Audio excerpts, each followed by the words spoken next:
నమస్కారం. Welcome to BRK news. నేను మీ స్వీయ వర్మ. ఈరోజు మనతో పాటు స్టూడియోలో ఉన్న వ్యక్తి చాలా స్పెషల్. ఒకటి కాదు, 2 కాదు. నేషనల్, ఇంటర్నేషనల్ అవార్డ్స్ తీసుకున్నారు. స్టోరీ రైటర్, లిరిక్ రైటర్, 75 పుస్తకాలకు పైగా రచించారు. అతనెవరో కాదండి, మంత్రి ప్రగడ మార్కండేయులు. నమస్కారం అండి. నమస్కారం మేడం. ఎలా ఉన్నారు? నార్మల్ రొటీన్ లైఫ్‌లో నార్మల్‌గా. మార్కండేయులు గారు doctor Vijay Mallya open statement ఇచ్చాడు. నేను చాలా మంచివాడిని అని.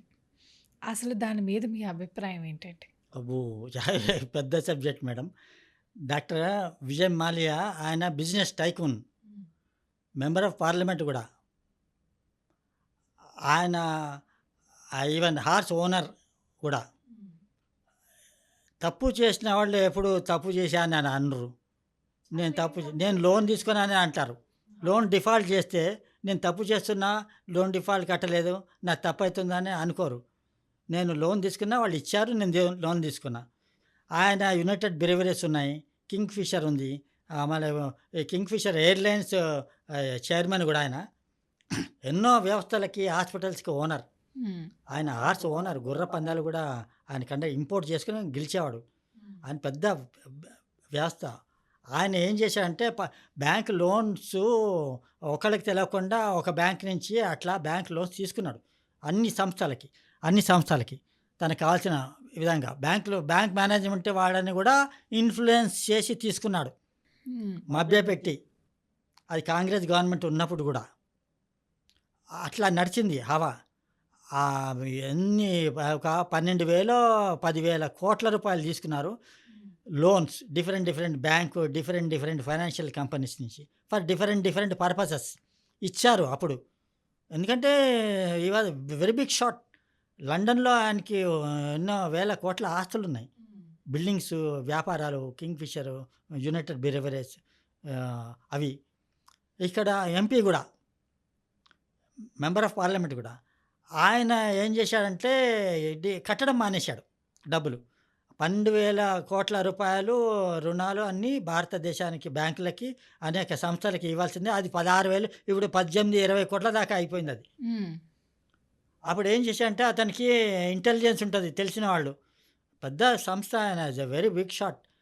కానీ ఆయన ఏం చేశాడంటే తెలిసింది భారత ప్రభుత్వం ఈ లోన్స్ కట్టడం లేదు, బదనాం అయిపోతున్నాం, మన జైలుకి పంపిస్తారు, అరెస్ట్ చేస్తారని చెప్పి తెలుసుకొని వన్ డే నైట్ ఎవ్వరికి చెప్పకుండా, వాళ్ళకి ఆల్రెడీ లండన్ సిటిజన్‌షిప్ ఉంది, ఇండియన్ సిటిజన్‌షిప్ ఉంది. హ్మ్.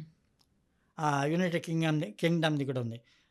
ఓవర్ నైట్ చెప్పకుండా he has ran away with family okay. To London and to abscond arrest from Indian police department, home embassy. Department. Hmm. Home department ఇది చెప్పింది, if you are here there is no other except to arrest. అన్ని బ్యాంకులో కూడా నోటీసులు no response ఇచ్చేవాడు కాదు, answer ఇచ్చేవాడు కాదు. ఎందుకంటే వాళ్ళ ఒక్కొక్క సంస్థకి మేనేజింగ్ డైరెక్టర్స్ ఉన్నారు, చైర్మన్స్ ఉన్నారు, సీఈఓస్ ఉన్నారు. వాళ్ళు ఏం చెప్పాలో తెలియదు. ఎందుకంటే వాళ్ళు కూడా డబ్బులు అమ్మాలో తిన్న భాగస్తులే. హ్మ్. ఏం సిన్సియర్‌గా ఎవరేం పని చేయలే. ఇష్టం వచ్చినట్టు లోన్స్ చేసేసాడు. అవన్నీ లోన్స్ 16,000, ఇప్పుడు 20,000 కోట్ల రూపాయల దాకా ఉంటది హ్మ్. అమౌంట్. అది ఏం డబ్బు? బ్యాంకులలో ఉన్నవి, ప్రభుత్వ ఖజానా నుంచి వచ్చినవి. ప్రభుత్వ ఖజానాకి ఎట్లా వస్తాయి? ఇన్‌కమ్ ట్యాక్స్ కట్టిన వాళ్ళ ప్రజలు దగ్గర నుంచి, ప్రజలకు కట్టిన డబ్బులే అవి. బ్యాంక్ వాళ్ళు లోన్స్ ఇస్తారు అన్ని వేల కోట్లు. ఎందుకు ఇచ్చారంటే ఇచ్చారు. ఆమెమో సైట్‌లో లంచాలిచ్చి శాంక్షన్ చేసుకున్నారు. ఆ రోజుల్లో అడిగేవాళ్ళు లేక. ఇచ్చేసారు, అయిపోయింది. ఆ రుణాలు పెరిగిపోయాయి. ఇంకా లండన్ పారిపోయాడు. పారిపోయి అక్కడ కోర్ట్‌లో ఏశాడు. నేను ఇండియాకి వెళ్ళను. ఇండియాకెళ్తే అరెస్ట్ చేస్తారు. ఇండియా నుంచి కూడా డిపోర్టేషన్ అని చెప్పి చేయమని చెప్పి లండన్ కోర్ట్‌లకి, హైకోర్ట్‌లకి, లండన్ గవర్నమెంట్‌కి, యూకే గవర్నమెంట్‌కి, ఇండియా గవర్నమెంట్ వాళ్ళు రాశారు. అది నడుస్తోంది. హ్మ్. అది కోర్ట్‌లో వేశాడు, లండన్ కోర్ట్‌లో. లండన్ కోర్ట్‌లో నడుస్తోంది బండి, ఇండియాకి పంపియడంలే. అక్కడ తేలేదాకా పంపియొద్దని మళ్ళా పిటిషన్ వేసుకున్నాడు. అది నడుస్తుంది. తర్వాత ఫైనల్‌గా ఇచ్చారు, ఇండియాకి డిపోర్టేషన్ చేస్తామని. కానీ ఆస్తులు అక్కడున్నాయి. హ్మ్. అక్కడ ఆస్తులు కూడా మొన్న ఈ మధ్యనే సీజ్ చేశారట అతని బిల్డింగ్. వేల కోట్ల ఆస్తులున్న బిల్డింగ్ సీజ్ చేశారు లండన్ గవర్నమెంట్. కోర్టు ఆర్డర్ ద్వారా. అప్పుడు లండన్ నుంచి ఇండియాకి రమ్మని చెప్తే తీసుకురావాలంటే అక్కడ స్టేట్మెంట్ ఇచ్చాడు ఆయన. డాక్టర్ విజయమాల్య ఆయన. ఇండియాలో ముంబై సిటీలోనో, ఢిల్లీ సిటీలోనో ఈ ఈ జైల్స్‌లో ఆహ్, టాయిలెట్స్ సరిగ్గా ఉండవు. ఉండడానికి మంచాలుండవు. టెలివిజన్స్ ఇయ్యరు. న్యూస్ పేపర్స్ ఇయ్యరు. టార్చర్ చేస్తారు. ఇవన్నీ వంత పాడి నాకున్న స్టేటస్‌కి నాకు కావాల్సిన ఒక స్టార్ టైప్‌లో జైల్ ఉండాలి. అలాంటి ఫెసిలిటీస్ వస్తే నేనొస్తా. నేనొచ్చి సరెండర్ అయితా. నేను చెప్తా. నేను కడతాననే అంటున్నాడు డబ్బులు. కానీ ఇప్పటిదాకా కట్టలే. అట్లా కడతాను డబ్బులు లోన్ క్లియర్ చేస్తా. అగ్రీమెంట్ చేసుకుంటా ఇప్పుడు బ్యాంకులతోని. ఆయన అకౌంట్స్ కూడా సీజ్ చేశారా? అకౌంట్స్ కూడా సీజ్ చేశారు. రన్నింగ్ లేదు. ఆయనకున్న ప్రాపర్టీస్ సీల్ చేశారు. అమ్మేశారు. ఆక్షన్ చేశారు. అమ్మేశారు. మన బ్యాంక్ మేనేజ్మెంట్ వాళ్ళు. State bank of India different banks ఉన్నాయి. గవర్నమెంట్ కూడా ఇది ఎన్ఫోర్స్మెంట్ డైరెక్టర్ వాళ్ళు కూడా గవర్నమెంట్‌కి, బ్యాంకులకి సహకరిస్తున్నారు. హోమ్ డిపార్ట్మెంట్ కూడా సహకరిస్తుంది. ఆ! దాని తర్వాత అనేక సెంట్రల్ ఎక్సైజ్, తర్వాత వాళ్ళ బ్యాంక్ డాక్యుమెంట్స్ అన్నీ తీసుకున్నారు. బిల్లింగ్స్ అన్నీ సీజ్ చేశారు. కానీ ఇంకా ఉన్నాయి లోన్స్ తీర్చవలసినవి. తీర్చడం లేదు. అవి ప్రాపర్టీస్ అక్కడ అమ్మి ఇక్కడ తీరిస్తేనే వస్తుంది. మరి ఇక్కడ ఇండియాకి విజయమాల్య ఆయన్ని డిపోర్టేషన్ చేయాలంటే ఆయన రావడం లే. ఆయన కోర్ట్ నుంచి ఆర్డర్ తెచ్చుకున్నాడు. నేను ఇక్కడే ఉంటా. నేను లండన్‌లోనే ఉంటా. నా సిటిజన్‌షిప్ ఇక్కడే ఉంది అంటాడు. హ్మ్. మరి ఇండియాలోది కూడా ఉంది అంటే నేను ఇండియా కాదు, నేను లండన్ నివాసిని అంటాడు. నేను ఇండియాకి రావాల్సిన అవసరం లేదు అంటాడు. ఇక్కడొస్తే టార్చర్ చేస్తారు. Jail. You will be arrested soon. అట్లా ఏం లేదు. కానీ ఎప్పుడో అప్పుడు. కానీ days are rolling. Years are rolling. ఎప్పుడు న్యాయం జరిగేది ప్రజలకి? ప్రజల డబ్బు ఎప్పుడొస్తుంది? నల్లధనం ఎప్పుడొస్తుంది? ఇప్పుడు ఇక్కడ డబ్బంతా అక్కడ చేరవేసేసుకున్నాడు. హ్మ్. బ్యాంక్ అకౌంట్‌లన్నీ షిఫ్ట్ చేసేసుకున్నాడు. డబ్బులు బ్యాంక్‌లో ఉన్నవి షిఫ్ట్ చేసుకున్నాడు. అది నల్లధనమే కదా! ఇక్కడి నుంచి అనాథరెడ్డిగా తన మ ఎంపీ మెంబర్ ఆఫ్ పార్లమెంట్ పవర్‌ని, ఇన్‌ఫ్లుయెన్స్‌ని ఉపయోగించి డబ్బులన్నీ అక్కడ ట్రాన్స్‌ఫర్ చేసుకున్నాడు. అనాథరైజ్డ్‌గా హవాలా టైప్‌లో. హ్మ్. మరి ఆ నల్లధనం డబ్బు అన్నీ నల్ల నల్ల డబ్బుని వైట్ మనీ కింద చేసేసాడు. అక్కడ చేసుకున్నాడు. ఇక్కడ మళ్ళీ ఆ వైట్ మనీ లేదు కదా! ఇక్కడ అంతా బ్లాక్ మనీయే. వాళ్ళు చేసేదంతా నల్ల డబ్బే. హార్స్ రేసింగ్‌లో వచ్చే డబ్బులన్నీ బ్లాక్ మనీయే. వైట్ మనీ కాదు. White money means income tax paid is white money.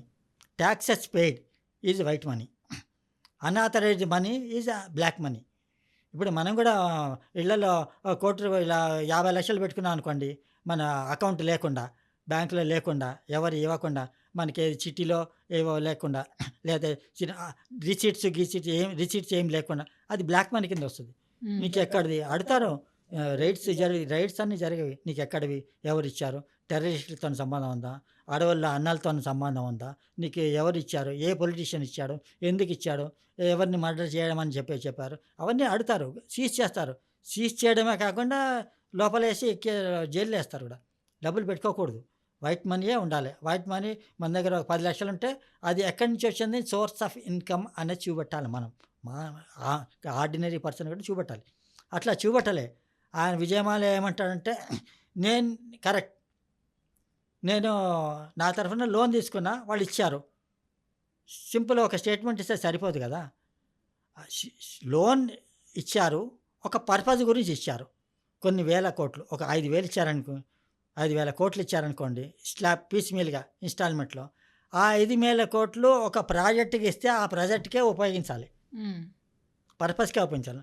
ఆ ప్రాజెక్ట్ ఉపయోగించకుండా ఆ డబ్బులు గుర్రాలు కొనడము, హార్స్ రేసెస్ చేయడము, యునైటెడ్ బ్రీవర్స్ చేయడము, లేదా వేరే మెడికల్ దానికి ఉపయోగించడం, లేదా వేరే ఎంజాయ్‌మెంట్‌కి ఇయ్యడం, వేరే వాళ్ళ మిస్ ఇండియా వాళ్ళకి దాన్ని కండక్ట్ చేయడం, డైవర్షన్ అది తప్పు కదా!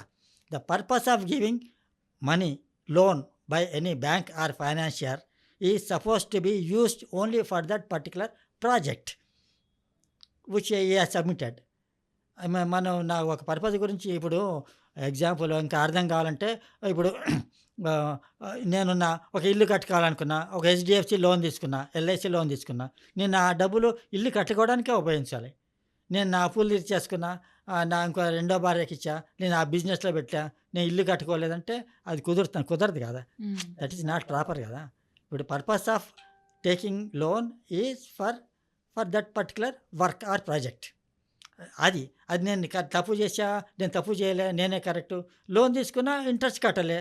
అది తప్పట్టు అవుతుందా అంటాడు విజయ్ మాల్యా. అది తప్పే. లోన్ అన్ని వేల కోట్లు తీసుకున్నవాడు నీకు రెస్పాన్సిబిలిటీ ఉందా లేదా? ఇండియన్ గవర్నమెంట్‌కి ఇంతమంది స్టాఫ్ ఉన్నారు. వందల, వందల, వేల మంది స్టాఫ్ ఉన్నారు. అందరికీ సాకుతున్నావు. మరి నీ రెస్పాన్సిబిలిటీతోనే సాగుతున్నావా? నువ్వు కట్టాలి కదా లోన్. బ్యాంక్ లోన్ కట్టాలి. ఆ లోన్ ఇచ్చింది కూడా ప్రజల డబ్బు. ట్యాక్స్‌ల రూపంలో కట్టిన డబ్బు.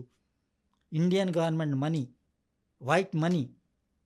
మరి అది నల్లధనం వచ్చి ఎంజాయ్ చేసి గుర్రాలకి, మిస్ ఇండియా కంటెస్ట్‌లకి, తర్వాత రేస్‌లకి, తర్వాత తాగుడికి తేడానికి, ఆల్కహాల్ బిజినెస్‌కి, హాస్పిటల్స్‌కి ఇష్టం వచ్చినట్టు డైవర్సిఫై చేసేసి, ఖర్చు పెట్టేసేసి, నా దగ్గర డబ్బులు లేవు నేను కట్టలేను, ఉన్నప్పుడు కడతా అంటే తప్పు కదా! నేను ఇల్లు, ఆస్తులు అమ్ముకొని కడతా, ఎప్పుడో కడతా అంటే ఆల్రెడీ 12,000 రూపాయలు 20,000 కోట్లకి చేరింది ఇప్పుడు. ఇంట్రెస్ట్‌తో. ఇంట్రెస్ట్ కట్టాలి కదా! మరి కాంపౌండ్ ఇంట్రెస్ట్ అయితది. ప్రజల డబ్బు బ్యాంక్ ఉట్టిగా ఇయ్యదు కదా! ఇప్పుడు మా నార్మల్‌గా ఎవరైనా బ్యాంక్ లోన్ తీసుకొని ఇన్ని కోట్లు కోట్లు మింగేసి నేను మంచోడినని ఎట్లా స్టేట్మెంట్ ఇస్తాడు ఈయన? అని తప్పది. మరి మంచివాడంటే ఎందుకు పారిపోయాడు ఇండియా నుంచి ఓవర్‌నైట్? ఒక రాత్రి చెప్పకుండా, గవర్నమెంట్‌కి ఇంటిమేషన్ లేకుండా, ప్రైవేట్ జెట్‌లో హోమ్ పోయాడు. డిపార్ట్మెంట్‌కి ఇంటిమేషన్ లేకుండా, వాళ్ళ ఫ్రెండ్స్‌కి ఇంటిమేషన్ లేకుండా, గవర్నమెంట్‌కి ఇంటిమేషన్ లేకుండా, being a responsible person, member of parliament, as he has to take permission from parliament, home department, speaker, Lok Sabha speaker, Rajya Sabha speaker punishment తీసుకోవాలి ఫారెన్ పోయేటప్పుడు. ఉట్టిగా చెప్పకుండా వెళ్ళిపోతే ఎట్లా? హ్మ్. తప్పు కదా! అది blunder. It was a blunder. It is a blunder. He made a mistake. He is supposed to pay money. డబ్బులు ఖచ్చితంగా ఆయన బ్యాంక్‌లో ఉన్న రుణాలన్నీ తీర్చాలి. ఫారెన్‌లో లండన్ నుంచి ఇచ్చి పంపించి ఇయ్యాలి. ఇంకోటి, ఆ డబ్బులు తీర్చినంత మాత్రాన ఆయన కేసులు పోవు. He has to face the court. Indian జ్యుడిషియరీని ఫేస్ చేయాలి. ఆ జైలుకెళ్ళాలి కంపల్సరీ. డబ్బులు కట్టాను వదిలేయమంటే కాదు. తప్పు చేశాడు, అబ్స్కాండ్ అయిపోయాడు. రెడ్ అలర్ట్ కూడా ఇచ్చారు. అట్లా. కాబట్టి నేను కరెక్ట్ చేశాను. నేను తప్పు కాదనను తప్పు. Blunder. It is a blunder. Entire India people new well ఆయన తప్పు చేశాడని. లోన్ తీసుకుంటే కట్టాలి. అన్ని వేల కోట్లు తీసుకొని పారిపోతే ఎట్లా? మన ఇండియాకి ఒక్కసారి కూడా రాలే. ఎందుకు రాలే? ఎందుకు రాలేదండి? వాళ్ళ ఫ్యామిలీతోని పారిపోయాడు. ఎందుకు రాలే? రావాలి హ్మ్. కదా! ఫారెన్ ఇక్కడ బిజినెస్ చూసుకోవాలి కదా! అన్నీ hospitals, business, Kingfisher business, horse races, వేరే బిజినెస్‌లు, హాస్పిటల్స్ బిజినెస్ అన్నీ వదిలేసుకొని వెళ్ళిపోయాడు. మరి చూసుకోవడం ఆయన బాధ్యత కదా! ఆయన ఓనర్ కదా! ముమ్మాటికి తప్పే. ఆయన లోన్‌లన్నీ క్లియర్ చేయాలి. ఇండియన్ గవర్నమెంట్‌లో ఉన్న సంస్థలు అన్నిటికీ ఇంక్లూడింగ్ బ్యాంక్స్‌కి కూడా క్లియర్ చేయాలి. ఒక పైసాతోని. ప్లస్ ఇండియా గవర్నమెంట్ జ్యుడిషియరీ సిస్టమ్‌ని ఫేస్ చేయాలి. ఆయన జైలుకి వెళ్ళవలసిన వస్తే జైలుకెళ్ళాలి. ఆయన జైలు అయిన తర్వాత నార్మల్‌గా ఫ్రీ అయితే గవర్నమెంట్ వదిలేస్తే అది. నేను రాను, నేను దాక్కున్నా అక్కడ నా సిటిజన్‌షిప్ ఉంది.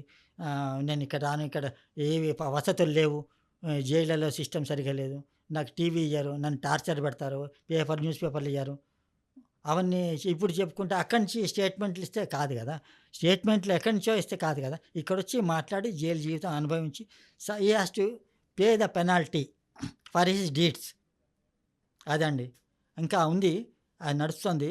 నన్ను ఈ మధ్య కూడా లింక్డ్ఇన్‌లో ఎవరో అడిగితే నేను చెప్పా. But he has to face the judiciary at hmm. Any cost. And moreover India government కూడా ఇలాంటి వాళ్ళని వదలకూడదు. ఇలానే గోల్డ్ లోన్స్ తీసుకున్న వాళ్ళు కూడా చాలామంది ఉన్నారు. బంగారం బిజినెస్ చేసేవాళ్ళు కూడా లోన్స్ తీసుకున్న వాళ్ళు కూడా అబ్స్కాండ్ అయిపోయారు. వాళ్ళు ఇండియాకి వచ్చారు, సరెండర్ అయ్యారు. జైల్ కేసెస్ నడుస్తున్నాయి. ఆ విధంగానే పెద్ద పెద్ద బ్యాంక్ లోన్ డిఫాల్టర్స్ అందరూ ఉన్నారు. వాళ్ళని ఇండియా గవర్నమెంట్ వాళ్ళు, home department, police department, central excise, enforcement directorate, all departments కలిసి ఇండియాకి బై ఫోర్స్ తీసుకురావాలి. డిపోర్టేషన్ చేసి తీసుకొచ్చి కేసులు పెట్టి జైల్లో వేయాలి. అప్పుడు కానీ సెట్ కాదు. థ్యాంక్ యూ అండి. చాలా చక్కగా చెప్పారు. Thank you so much Markandeyulu garu. Thank you madam.